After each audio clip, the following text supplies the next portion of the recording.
JD Vance साहब का मोदी जी को हमारे फोन आया था और मोदी जी ने कहा कि हमने इंडिया अमेरिका ट्रेड डील और जो वेस्ट एशिया जो भी बाकी मसले मसाइल चल रहे हैं उन पे हमने बात की। अब सवाल है कि जेडी वेंस ने मोदी जी से क्या बात की। देखिए, तीन चार चीजें जो मुझे समझ आती है। पहली बात की होगी उसने, वो जो 100% टैरिफ वाली बात हो रही है, इंडिया पे 100% टैरिफ, लिंडसी ग्राहम वाला वो बिल पास हो रहा, मैंने तब आपको समझाया था अगर बिल पास होगा भी, president has to sign, president के साइन करने के बाद भी president has to decide to use this powers, वो पावर यूज करे ना करे वो प्रेसिडेंट का डिस्क्रिप्शन है। और मैंने आपको ये भी बोला था कि प्रेसिडेंट के पास एप्का में ऑलरेडी वो पावर्स अगर वो यूज करना चाहिए। तो ऐसा नहीं कि ये बिल आ गया, पावर मिल गया, प्रेसिडेंट कल जाके यूज करेगा, ऑटोमेटिकली अप्लाई होगा। No, the president has to decide to use this power. जैसे कैट्स का सैंक्शन हम पे नहीं लगा है, तैयब अर्दोगन पे आज भी लगे, तो it's again description of the president. And ये बिल केवल प्रेसिडेंट को पावर नहीं देगी, प्रेसिडेंट के पास और भी प्रावधान है अगर वो चाहिए टैरिफ लगाने का। तो मैं मानता हूं कि जेडी वेंस ने मोदी जी को आश्वासन दिया होगा, सर ये टैरिफ वेरिफ नहीं लग रहा, बट हम ये बिल पास करके रख रहे हैं because there are lot of sentiments around it. हम इस बिल को पास करके रख रहे हैं so that the sentiments of the people and the involve parties are taken care of. और ठीक है, that is more of optics and on that. क्योंकि जो अभी ऑयल की परिस्थिति है, उस ऑयल की परिस्थिति को देखते हुए आप भारत पे या रशियन ऑयल पे सैंक्शन लगा ही नहीं सकते। दिस इज बियॉन्ड योर औकात, पहली बात।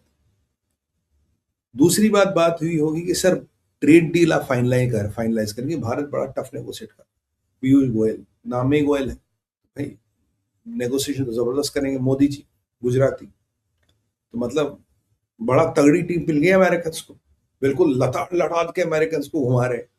अब ट्रम्प चाहता है कि मिड टर्म के पहले मेरे पास एक बहुत सॉलिड चीज है, क्योंकि यहाँ चाइना से उसकी संबंध खराब हो रहे हैं। ट्रम्प ने आज करीब करीब $2 बिलियन या का एक इनिशियल ट्रंच अनाउंस किया है to dealing supply chains from China. और गवर्नमेंट अब पैसे देगी लोगों को to dealing their supply chains from China. इसका आज शुभारंभ हो गया, चलिए अच्छी बात है। अब मोदी जी से बात होगी तो वो जाहिर सी बात है, trade deal will be something which you can show in the mid term, $500 billion का पोटेंशियल। उसके अलावा ये बात करेंगे, पिन प्रिक डिप्लोमेसी जहां तक होती है तो जरूर बात करेंगे, अरे सर वो आपके यहाँ प्रोटेस्ट वोटेस्ट हो रहे थे, हमने देखा, वे just had a look and all.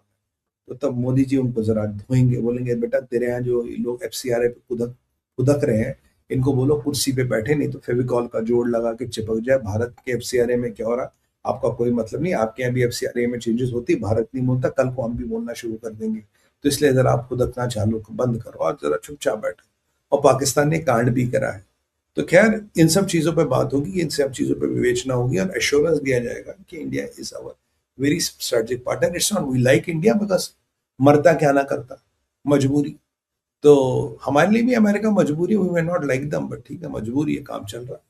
तो यहाँ पे ये इनका, क्योंकि जो ऑफिशियली है वो दो तीन लाइनें ही आई है, तो बट अनऑफिशियली जो लगता है हमें, जो हमारा आकलन है, ये बातें हुई होगी इनके, मोदी जी और जेडी वेंस के बीच। तो अच्छी बात है, बातचीत हो रही। अब जेडी ने क्यों फोन किया, ट्रम्प ने फोन क्यों नहीं किया? भाई ट्रम्प के फोन करने का लफड़ा पता नहीं क्या क्लेम करते फोन के बाद, मैंने ये कर दिया, मैंने वो कर दिया। अब जेडी और ट्रम्प में एक एडवांटेज है, जेडी में अगर आप फोन करेंगे मोदी जी को, मोदी जी ने कुछ बोल दिया, तो JD can always say sir let me get back to my Mister President and come back to you.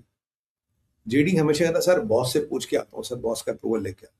But अगर ट्रम्प फोन पे आएंगे, ट्रम्प ये नहीं बोल सकते कि मैं बॉस का अप्रूवल लूँ, तो Trump has to commit yes sir. अब ट्रम्प जानते कि मोदी भैया एस नेगोशिएटर है, पता नहीं कब क्या कहाँ बुलवा दे मुझसे।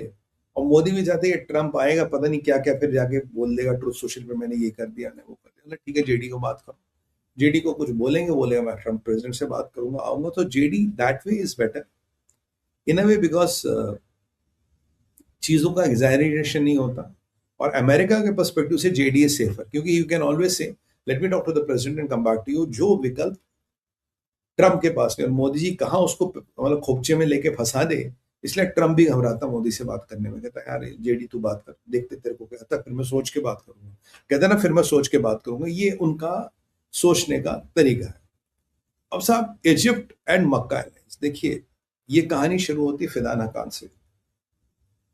मियाँ फिदान हकान कह रहे हैं कि मैं 3 साल या 2 साल 8 महीने से ये इस अलायंस पे काम कर रहा हूं, और पिछले 8 महीने से मैं केवल इस अलायंस पे काम कर रहा हूं। हमारी कई सारी मीटिंगें हुई है, कई सारी चीजें हुई है, और हम इस अलायंस को फॉर्मलाइज कर रहे थे, जो मैंने आपको बोला एक इस्लामिक नेटो बन रहा है, और ये पूरी कोशिश कर रहे हैं कि ये बने, और इस पे पूरा काम हो रहा है। फिदार खान कह रहे हैं पिछले 8 महीने से मैं यही कर रहा हूँ, तनख्वाह इसी बात की उठा रहा हूं कि इस्लामिक अलायंस बनाना है, मक्का अलायंस बनाना है। अच्छी बात है, बहुत बढ़िया है। तो अभी सर फॉन भी अलायंस वलायंस बन गया है, और ये सब सब तैयारी वैयारी बहुत जबरदस्त है। अब फिरहान खान कह रहे हैं कि बहुत जल्दी इजिप्ट ये अलायंस ज्वाइन करेगा। सम निटिग्रिटीज आर बीइंग वर्कड, कुछ निटिग्रिटीज पे काम कर रहे हैं, इजिप्ट को भी अलायंस ज्वाइन करा।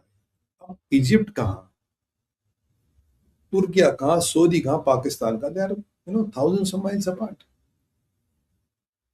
यूजुअली अलायंस में एक ज्योग्राफिकल पैरामीटर है, एक रीजनल पैरामीटर कंसिडरेशन भी होते हैं। यहाँ कंसिडरेशन तो इस्लाम है, और तो कोई कंसिडरेशन है नहीं यहाँ, तो इस्लामिक अलायंस है, तो मक्का अलायंस नाम भी अच्छी बात है। चलिए, तो ये अब तुर्किया की जो चाल है और जो इजिप्ट का बवाल है, देखिए क्या है।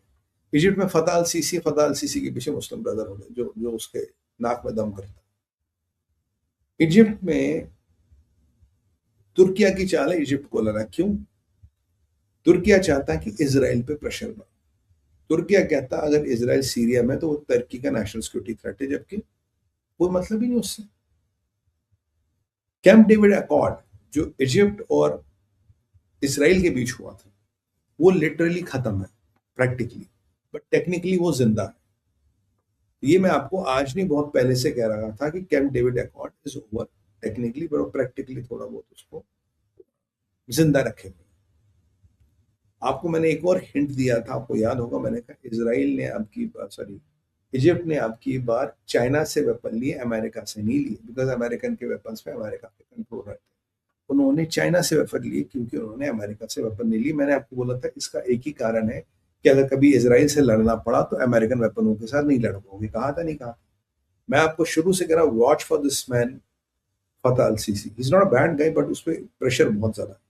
तो ये चाइना से वेपन लेना, अमेरिका से नहीं लेना, चाइना से वेपन लेना है, अमेरिका से नहीं बता लेना। और ये फतह अल सीसी का जो मैंने कहा कि watch for this guy, because this guy is going to be the next trouble maker, उसकी मजबूरी है। ये पॉइंट आपने नोट किया होगा। फिर एक और बहुत बड़ी यहाँ जो डेवलपमेंट है कि अब आप तैयब अर्दोगन का प्लान है, सीरिया में मेरा बंदा बैठा जुलानी, यहां मैं इजिप्ट को एक्टिवेट करता हूं, गाजा में मेरे लोग हैं ही, मेरा आईएचएस याद कीजिए, वो टर्किश जिहादी संगठन जो गाजा में हमास की भी मदद कर रहा है, यहाँ हिजबुल्ला भी हमारे पेरोल पे है। तो यहाँ जो ईरान का डील हो रही है, उसको तैयब अर्दोगन कंट्रोल करना चाहता है, बेसिकली इसराइल पे प्रेशर पॉइंट बनाना चाहता है, और इसराइल इस बात को समझता है। इसीलिए मैं इसराइली भाइयों को कह रहा था, you don't have to get into the war, watch out for Egypt, watch out for Tayyip Erdogan. ये बिल्कुल इसराइल को घेरने के चक्कर में है, इसराइल को घेरने के चक्कर में है कि कब इसराइल को मिलके ठोकेंगे। ये इजिप्ट का आना, अब देखिए अगर इजिप्ट ने अटैक कर लिया इसराइल पे, इसराइल कोई अनबन होती है, तो तुर्किया, सऊदी, पाकिस्तान, ये सारे दुश्मन बन जाएंगे ऑटोमेटिकली। आने वाले टाइम में अगर कतर आ गया तो कतर, और अगर ईरान को ज्वाइन करा लिया तो नथिंग लाइक दैट। कोशिश तो इनकी ईरान को भी ज्वाइन कराने की, अगर ईरान को ज्वाइन करा लिया तो आपके 6 कंट्रियों से पंगा हो जाएगा। तो it will be very difficult for Israel to manage all this. और ये आपका इजिप्ट तो बिल्कुल बाजू में लगा है, अब ईरान तो फिर भी दूर है। तो मैंने आपको कहा था जब ये मक्का अलायंस बना, तैयब अर्दोगन के निशाने पे इसराइल है और पाकिस्तान के निशाने पे भारत है, हर एक का निशाना हर एक पे। तो ये जो पॉइंट है ये बिल्कुल यहाँ सिद्ध हो जाता है। अब फतह अल सीसी को अलायंस में आने की जरूरत है, मेरे हिसाब से नहीं है, बट अगर वो अलायंस में आते हैं, जो उसको हर साल 2-2.5 बिलियन अमेरिका से मिलता है उसका बजट डिफिसिट पूरा करने के लिए, क्या वो मिलेगा? नहीं मिलेगा। और जो भी आपको इजिप्ट में भी थोड़ी बहुत संपन्नता वगैरह दिख रही, पाकिस्तानियों का आना जाना हो जाएगा, तो उसको तो वो तो पूरी बराबर हो ही जानी है। तो इजिप्ट का आना is a very bad news for Israel. और आपको याद होगा जो हमारे रेगुलर व्यूअर है, मैंने कितने महीने पहले कहा था इजिप्ट विल गेट एक्टिवेटेड और तैयब अर्दोगन से एक्टिवेट करेगा, याद है? 2-3 कमेंट्स हो जाए जरा, मेरा भी मूड है 2-3 कमेंट्स का हो जाए। कितने महीनों पहले मैंने कहा था Tayyip Erdogan will activate Egypt and Israelis have to be very careful about that. कितने महीने पहले कहा था मैंने? 2-3 कमेंट हो जाए जो हमारे रेगुलर व्यूअर है, टीम दिखा दो भाई, 2-3 कमेंट लिख दीजिए आप। तो ये मेरा प्रेडिक्शन बिल्कुल सही हो गया। तो मुझे लगता है कि Egypt, yes you said it. देखिए सर, महीनों पहले मैंने बोला आपको, मैं कहा ये ऐसा होगा। और जब ये युद्ध भी शुरू हुआ, मैं अपने इजरायली भाइयों बहनों से कह रहा था, don't jump into the war, be careful about Egypt, Syria and Tayyip. 4 months पर, 3-4 महीने पहले मैंने आपको कहा था कि ये होने वाला है, और ये तैयब अर्दोगन खेल खेल रहा है। मेरी भी इसमें नजर रहती है पूरी तैयब अर्दोगन, क्योंकि ये भारत का दोस्त नहीं, is a threat to India. तो दोस्तों पे नजर मैं कभी नहीं रखता, दुश्मनों पे पूरी रखता हूं।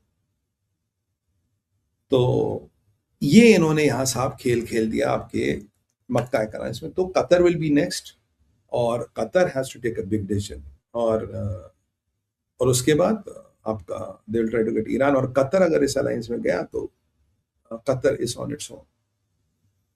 अब हुतीस का मसला क्या, देखिए यहां बड़ा इंटरेस्टिंग एस्पेक्ट हो गया, बहुत जबरदस्त मजेदार किस्सा शुरू हो गया।